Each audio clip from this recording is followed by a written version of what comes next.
Buenos nachos, amigo. Buenos nachos, amigos. And welcome to Record Breakers, the podcast for music fans to share with each other. Fans. People who like music and stuff. We're here as a group to share albums with each other on a weekly basis. I mean, kind of on a weekly basis. We try. We've had some trouble. We're getting better, hopefully. Hopefully. We're here, sharing albums with each other. I'm Petey Wright for your man with no plan. Here with me is my team, my squad, my crew, my 4-man fire squad. But we're diving into Pachinki together. God damn it! I was. Hey, is it nothing more timely than PUBG references? Am I right? God damn it! You wind stealing. Next, you're gonna make a Harvey Weinstein reference, and we're just gonna Yeah. just all dating the podcasts. All right, here with me on this plane, about to dive into this music review. We have my crew, my team. We got Brett. Just like we are. And I tell you, I was saying this before you said anything. I come straight from Lipovka, where we live behind the blue line. Yes. We've got Drew. Fuck. Great minds think alike. Yes. We're mostly all literate. Yeah, mostly. And we've got Patrick. Hi. Yeah. We're here talk about music. The provider of the album this week is Drew. Drew, what do you got for us this week? This is a band I found courtesy of an audio engineer friend of mine who, for the most part, when I met him, was listening to like straight up just screaming hardcore or Coheed. It was one of those two things. And he shoved this band my way, and I sort of followed them since then. I think they're pretty neat for what they do. It's a band from Massachusetts called 4 Year Strong. Specifically, I picked their newest full length that was full of original music. Their newest album is all acoustic stuff, so I decided that was probably not a good record to bring. Yeah, no, it's not indicative of what they do normally. No, doing acoustic covers of their own stuff is not exactly the 4 Year Strong that I wanted to bring. That's where you go to when you've already dove in. It's also they are from Worcester, Which is a fantastic, fantastic town. Mm-hmm. Worcester. Brett, what were your expectations coming into this album? I didn't have a fucking clue what even genre this was. I was like, where's the horns at? Like, I didn't know what was coming on. I didn't even look at the album cover, but which is something that everybody needs to do before they listen to this album. It's like album cover is very interesting. Yeah. To put this I don't think even this view of it, if you're watching the video version of the podcast, I don't think this view even does it justice. You got to go look. No, you need to like print it out like the size of your wall and like get out a magnifying glass. A full screen of it, like right now, just like boom, and full screen that real quick. We'll get our engineering team on that. But no, I had no fucking clue what this was, and I certainly didn't expect what I got because, like. Yeah, I don't swim in those waters very often, so I didn't even know what the fuck I was getting into. And even when I got into it, I didn't even know what I was getting into. But yeah, we'll get into that. Yeah, we'll get into that. Patrick, did you know what you were getting into? Only in that, like, they were one of those bands that were vaguely adjacent to a lot of bands I listened to. But I knew they were vaguely punk, but the specifics of which particular corner of that genre they fell into were unknown to me until I listened to this record. Mm-hmm. Yeah, this is. I had absolutely no idea who these people were, or where they came from, or how what they, even instruments they played. But it's definitely an interesting experience once we actually got to listen to the album. Drew, how would you describe this album musically? Well, this band I sort of follow for a weird reason that I don't suggest many do. But I used to listen to a lot of more screaming, weird, like post-hardcore, hardcore, that sort of thing. Screaming metal in various forms, stuff like that. But I also usually I would go to those type of shows locally. That was what was happening in the Kent, Ohio music scene. But I more gravitated towards bands like Millencolin, No Use for a Name, and Bad Religion, and stuff like that. Well, So- that last one was a little different than the others. Yes. Oh, One of these things is not, Not like, like- the yeah. others. but bands that were more on the punk rock side of things than on the death metal, heavy metal, screaming, hardcore side of things, right? And there's a part of me that still likes that sort of music, but I just can't listen to it for long periods of time. I guess it's old man syndrome in a way, like Oh, that. shut up. That like screaming, it's just not my cup of tea. So when I heard 4 Year Strong for the first time, they were mixing some of the composition of that brand of like the hardcore scene that I remember like going to shows for in Kent, but they were mixing it with a like sort of a more skate punk, pop punk sort of sensibility to it. So it was something I got into very easily. There's chugging guitar riffs, a crunchy tone. There's parts where like you almost think they're gonna go into like a chugga breakdown for no goddamn apparent reason. But it is still firmly that like it is a pop punk sort of package, and that to me sort of played pretty well.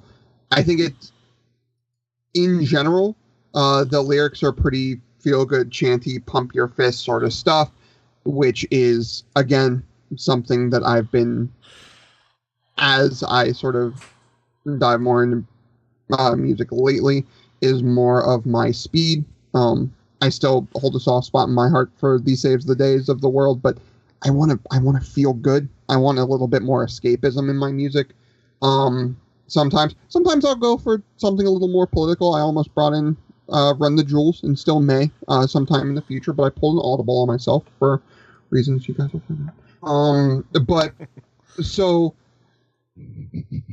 there's still times where I go into the serious, but a lot of times I will try to get something that's a little more feel good, a little more fun, and I think that's sort of where 4 Year Strong lands for me. Yeah, it's really cool. It's a really pretty cool album, I would say, musically. Fun little like punk sound, but it's really cool and has a cool energy to it. But yeah, Brett, how would you describe this album musically? This is the second week in a row that I can't fucking make words happen when you ask me things. I'm starting to think that fortune cookie was incorrect. I'm reaching my primal self. Looky here, everybody. We got ourselves a pop punk band. It's got the pop punk sound and the pop punk voice. Except for kind of doesn't have the sound. Let me just go on record and say that my opinion on the whole of the genre is it's everything I dislike about pop music, except for it gets to bastardize a genre of music that I hold dearly to myself. So like I've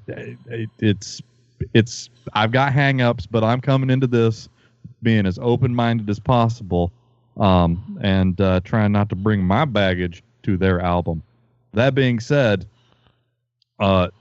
this isn't exactly all pop punk.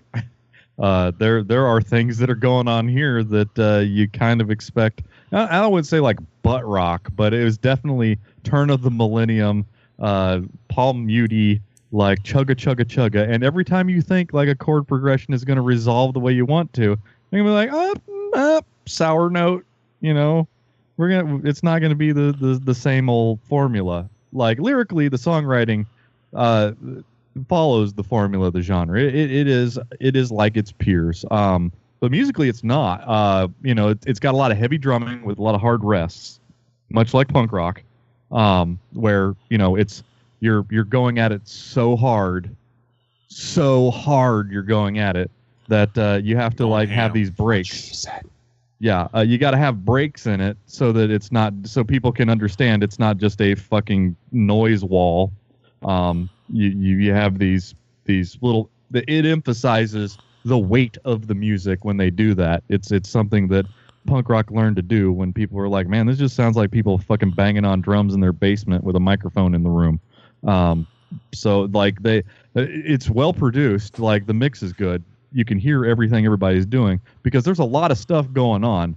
But it's got more of a metally sound. Like there's melodic guitar licks thrown in places where there's not really, you don't expect in this genre, really. And there are other little things that they do things on different songs that are there's a wide swath of different sounds that come out of this album. They can't be really summed up. I looked up. I have it on good authority that they were writing music that they wanted to hear. And if this is what they were going for, there's really nothing I've really heard that sounds quite like this.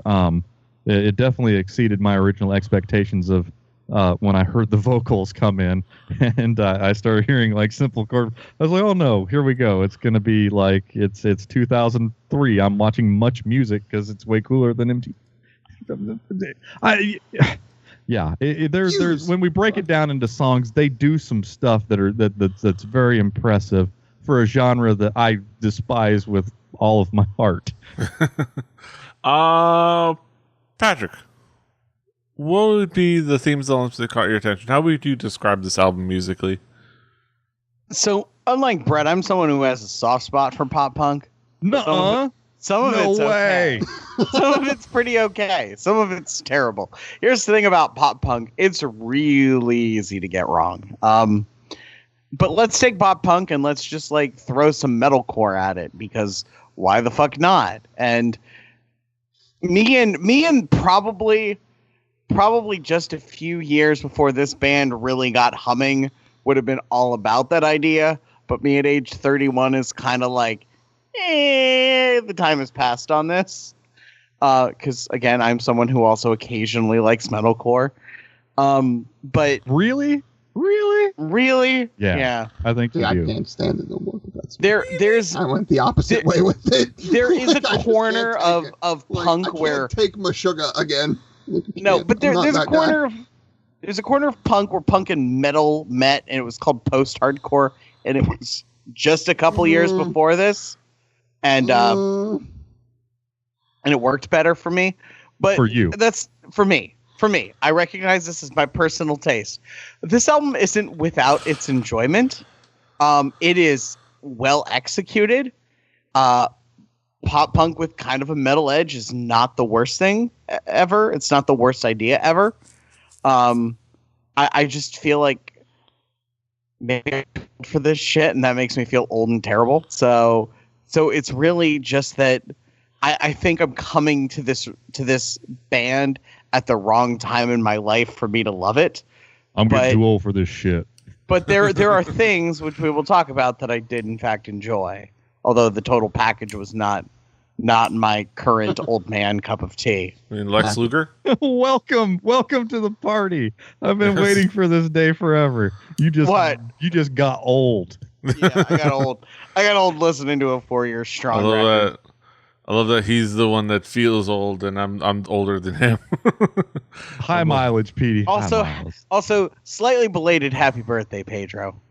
Yes, he's 48 years old today. Yes. It doesn't look a day over 50. Yes. It's better than Squiggles, who is 68. And if you know my birthday, that kind of dates the recording of this podcast. But nobody knows. I said belated. It could be belated by 8 months. It could be I just might be early. the worst friend ever. We're talking. Yeah, this is a cool. I enjoyed it quite a bit. I think I have a soft spot for this. for these sounds. Like, I think Drew and I, we share a lot of lineage when it comes to like mid 2000s music. Like, we both like listen to we've had a whole conversation off the air about music from that era where we just kind of like threw bands like, what, that band, including Saves the Day, which has one of like my favorite songs that I sing along to this day. And an album that I'm either I or he will bring at some point. Is it Shoulder to the Wheel? I feel like it's Please no. Please no. I don't Is even know what it's at your you're funeral. talking Oh, about. I'm doing it now. Fuck you. We're doing Through Being Cool next. I love singing along to At Your Funeral. Actually, Through Being Cool is okay. I feel like a child that's being in the room when their parents are fighting. Like, just get a divorce already. We're either doing Through Being Cool or In Rivery, because In Rivery's fucking weird. Yeah, no, I can sing along to At Your Funeral like at any moment's notice. Like, it's fucking awesome song. Yeah, me too. Yeah, I'm all about that. The fluter sklappers, you know, they're my favorite. But yeah, I enjoyed a lot of what this album was doing, even if it was like familiar to a lot of what I'd heard before and other bands that I've enjoyed. It didn't reinvent the wheel, but it made a good set of tires. To paraphrase a favorite old quote. Hey, Drew, say something for me right now. Say something funny. Something funny. There you go. Thank you. I just did. Good. Yeah, thank you. Trying to make sure he was gone. But yeah, Drew. Let's talk about some key tracks. I may have muted myself, jiggled it, and then checked the mixer there. You were clapping, and I couldn't hear you clapping. I was like... Yeah, because I muted the mic, and I was checking the light. You watched the last episode, you can see me checking my mic after I changed the cord in the middle of the podcast. Nothing but professionalism from the record. Hey, One of the most professional podcasts the sausage is being made right now. Watch the last three videos episode while Drew is talking about. I think it was during the B block. While he's talking, I was like, you can see me walk away, look into a drawer here, switch out the cables. It's hilarious stuff. Yep. So go have that fun. Live to tape, everybody. Live to tape. Hell yeah. Okay. Fuck editing. Fuck work. I can get down with shit's that. hard, yo. Yeah. I'll do that for. I'm actually gonna start getting more into actually doing some editing and other things. But yeah. Oh, don't ruin it, Petey. Not this show. I ain't editing this. I ain't editing this shit on this show. Fuck that. Some of the best shit is when we go off the goddamn rails. Like right fucking now. We're making billions off of this shit. Yes. Let's talk about some of the key tracks. Drew, what would be some of the key tracks to zero in on? So, I hold myself in contempt to start out. It kind of hits you with, like I say, a good first song should hit you with everything that the band's sort of about. And it hits with a guitar riff that you wouldn't be surprised to see somebody like their guitar almost on the ground as they're like spread leg, like power stance, kneeling, head banging sort of thing, right? Like there's Slash out in the middle of like this weird field and a helicopter's flying over and there's like this chapel and you're wondering, Slash, you're not plugged into anything. What the fuck are you doing? And they're like, no, shut up. This is an expensive music video. You don't ask questions. Yes. That is the best explanation of that video ever in the history of humanity. I don't know if I go that far.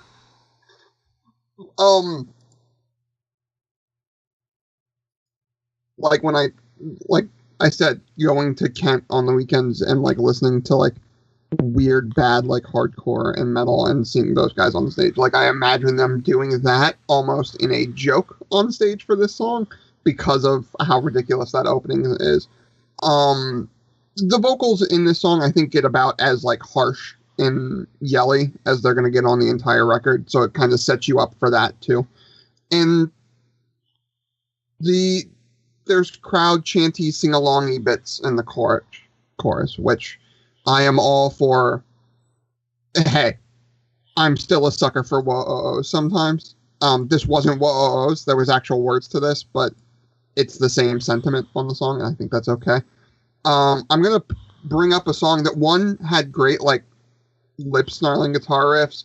There's a certain love I have for that, but I also have a song for the song, or a love for the song. Song for the song? You're I have gonna write a song for this song. I'm gonna write an acoustic ballad for the song's title, which is "Here's to Swimming with Bow-Legged Women," which I think is pretty great. Here's to swimming with bow-legged women. Bow-legged women.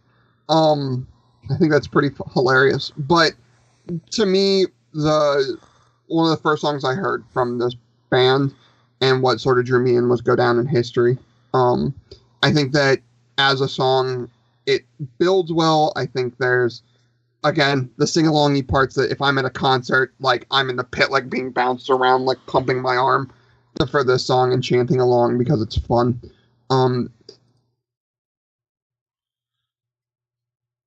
Rock in general is those feel-good parts. And I think that "Go Down in History" could have been argued as a feel-good anthem of 2015. Mm-hmm. Yeah. Yeah. Yuck it up, Brent. A feel-good anthem of 2015. Yep.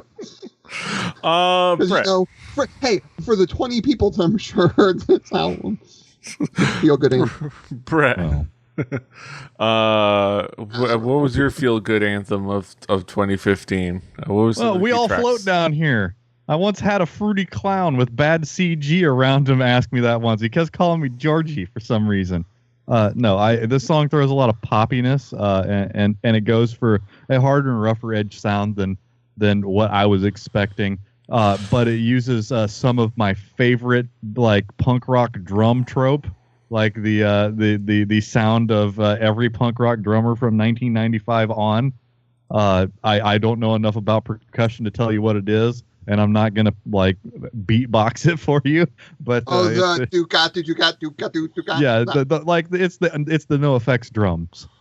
Mm-hmm. You can as seen in every single song that no effects does, except for snare Buggly cymbal, Eyes. snare cymbal. Snare cymbal, snare cymbal. You know, we only got one kick, but we're gonna use It's kind of like make love to your floor tom. There's the one drum progression of all reggaeton songs. Doom da doom da doom da doom da doom da doom da doom da doom da. That doesn't work. I can't be beatboxing to you because the internet's dumb. Yes. But also, who cares? That's a song. There's something about this track. It really stuck with me. The way that the progression went places and sometimes used those sour notes that I was talking about. And they did it in a way that I like. It was definitely contrived. I don't think there's like they did not follow any guide off of the internet. They did not like read a forum post to be like, this is how you're supposed to, when you make your chord progression, you need to, resolve it on the fifth and make it sound really cool and have your bass guitar like walk it back. No, they played some fucking ugly notes and it worked. And I thought that was kind of cool. And Go Down in History. Whoa. They got some woes. I thought the rhythm guitar was noteworthy. They had a boomerang lick in the middle that would show up. Like, is one of those like little melodic licks that would go and back. Like there's like the slide whistle of guitar. Which I think is always great. When like especially when it's done well. It like, it's not, the minor gin and tonic scale. It's the it was kind of fun. It's kind of well, it's called the minor gin and tonic because you can be hammered and still be able to play it. Just go to any blues club on a Friday night that's got an open mic. You'll see a drunk guy go up there and play Red House like fucking beautiful, and he can't even spell his own name. But yeah, back to Go Down in History. This is the most YOLO Swag 420 song that I've heard in a long time. But they did a pretty good job of doing it. And if this was the music that this band wanted to make, they effectively did what, like, I have not heard anything like this from anyone else. I've heard those vocals a million times in a million different places. But the music really made this stand out, and those three tracks are noteworthy to say the least. Yeah. Patrick, what would be some of the key tracks to you? Eating My Words. Good vocals on that. The vocals, as Brett said, he's heard before. This is very much the power and passion makes punk music kind of vocal thing. It's not Quaaludes, screamed. everybody. They don't exist anymore, but we can still act like we're taking them. But this is, pop punk with a few drops of metalcore dripped in, and I still don't know how I feel about it, but I don't hate all of it. And then Wipe Yourself Off, man. You're dead. You dead. The chorus on this song's pretty great, and a good chorus is pretty much what makes a pop punk song. It's got good guitar work. It has this illusion of a hardcore breakdown, but it's kind of weak sauce. But it at least alludes to the concept of it. And you think it's going to go chugga chugga, and then it doesn't really go chugga chugga. Yeah, you think somebody's going to be like, somebody called AAA. There's about to be a breakdown, but then it really doesn't happen. But like it's there, and that's okay. Made me chortle. And it's. I'll be honest. Most of the songs kind of all sound like some variation of those two, but they're not all bad. They're kind of okay. I don't know what Asistencia Asesoria y Administración has to do with hardcore music, but I guess we can just go with it.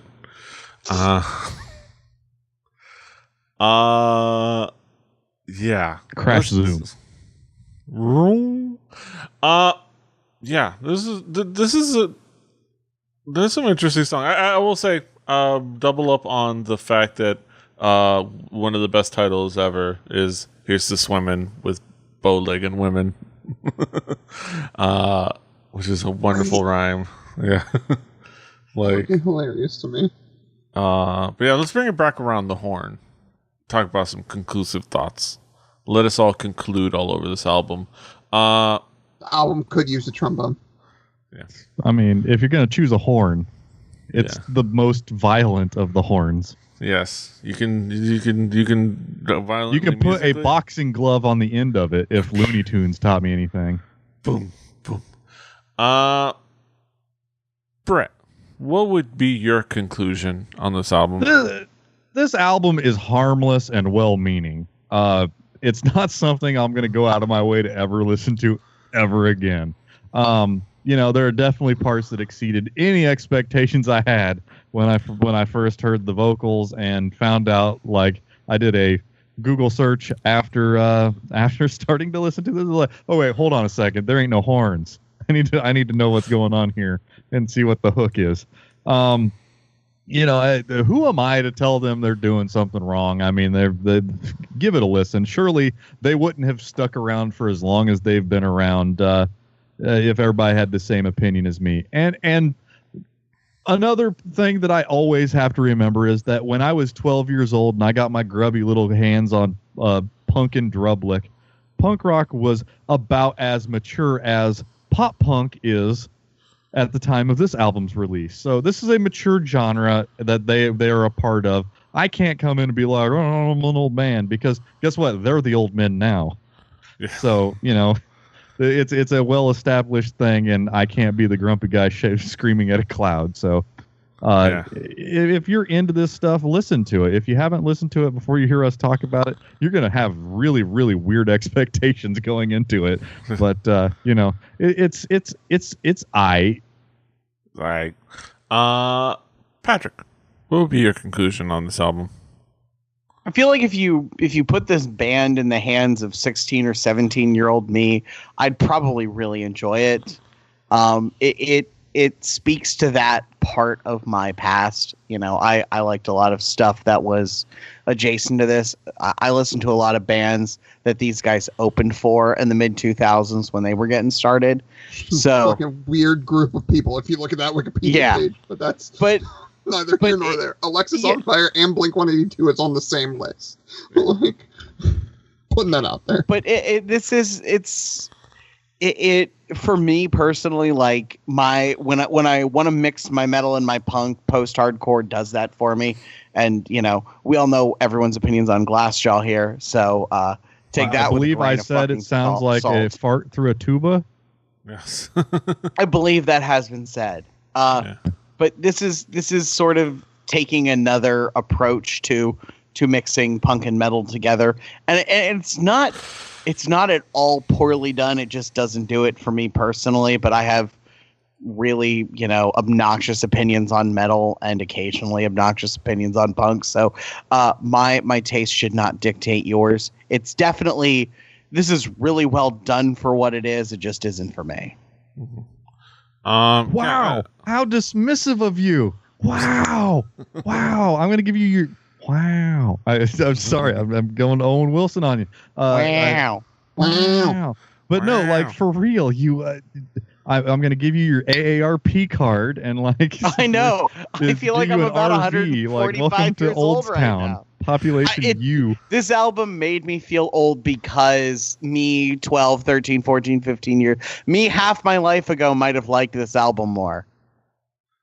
Because I am old, and getting old is weird. I am older. It's the weird like getting old is this battle between nostalgia we got ourselves an old snobbiness of your own musical taste, and it's those two battling together. I am older, and I still enjoyed the heck out of this album just fine. This is fun. If anything, I would if I would knock it for anything, is that I've heard this before and I've heard other bands do it, and I don't know that this band would be like high on the list of like, I want to hear this sound, let me go to fill in the blank. But they do it really well. And like I said before, there's a really great quote by from a long time ago from the Discographies account on Twitter, that you don't have to reinvent the wheel to make a good set of tires. And they make a pretty darn good set of pop punk melodic hardcore. If you look at the Wikipedia article for the album, set of tires. Some quality radials. Steel belted. And it's an enjoyable album. It's fun to listen to. Like, I don't know if I will single them out for this style of music in the future, but I might like have them in like and Spotify might throw them back into one of my my daily mixes. So I might listen to them again sometime. So hey, what if you were listening to this album, but there's like acoustic guitar? That would be an interesting side of mission. That would be an interesting record they made. Yeah, that would be an interesting guiden. It should be something for people if, hey, you like this, but you want more strummy. Yeah. They got you, fam. Yeah. Literally, the name of the next record that does that is "Some of you will like this, some of you won't." Yeah. Which is literally like, okay, they get it. Some of y'all get down with this, some of y'all won't. But let me clear my throat. Yeah.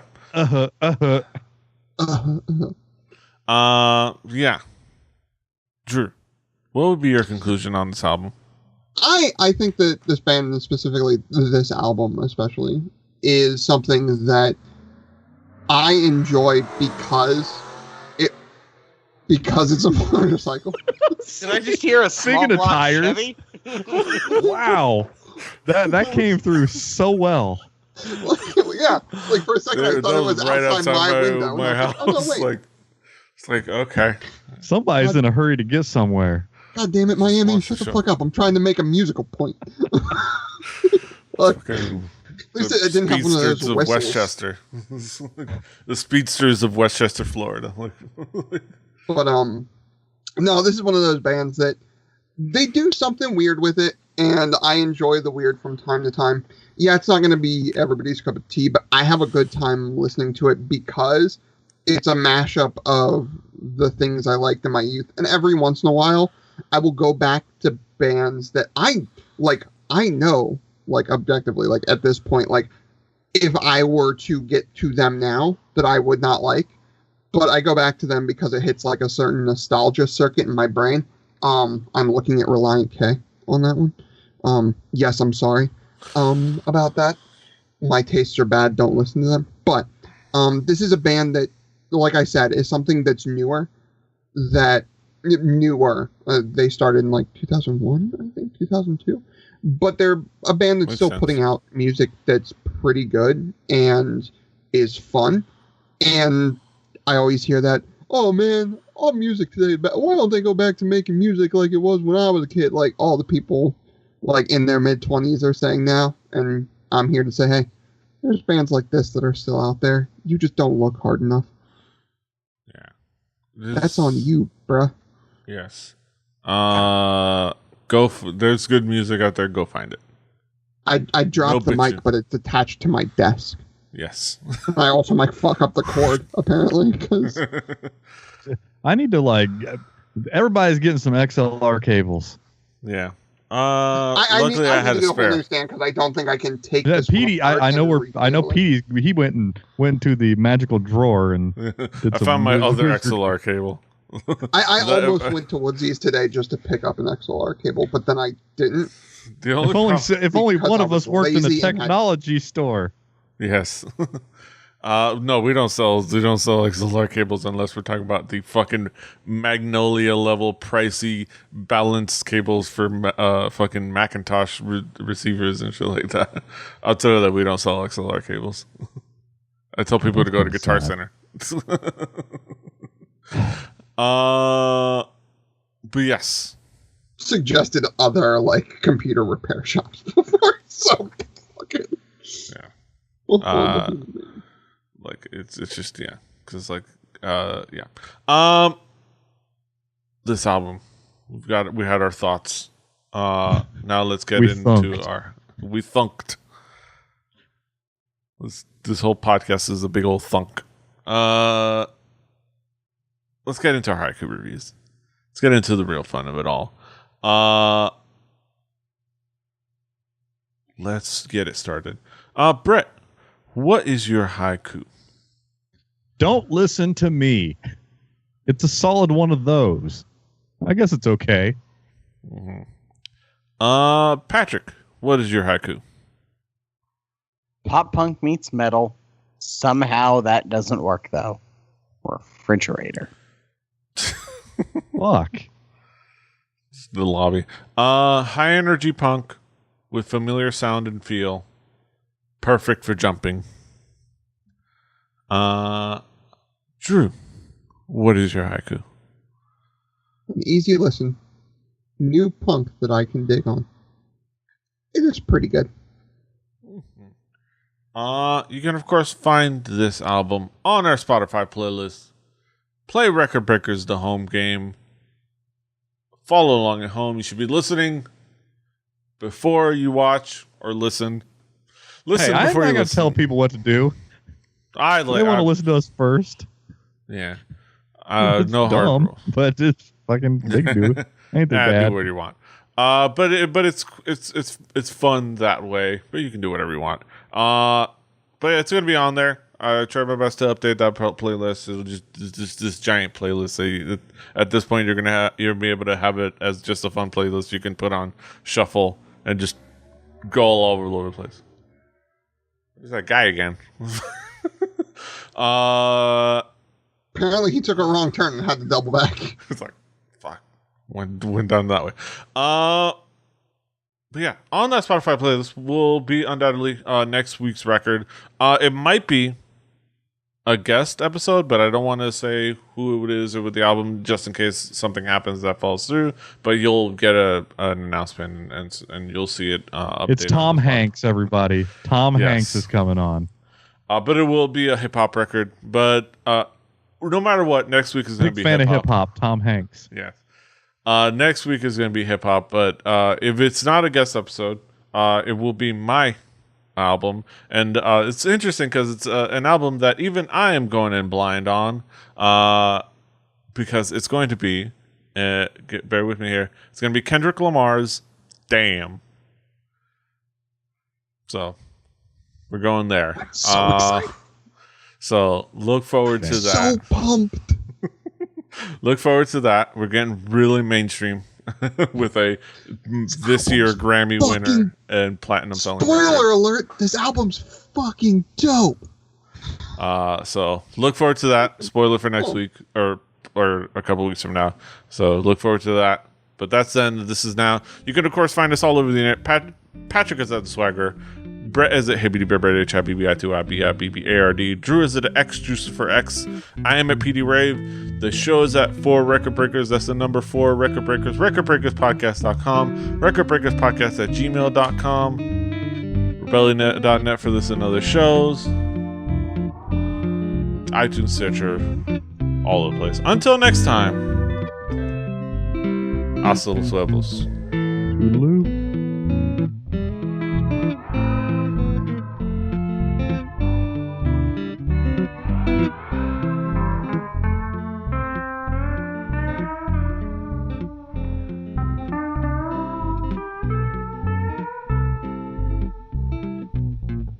Damn.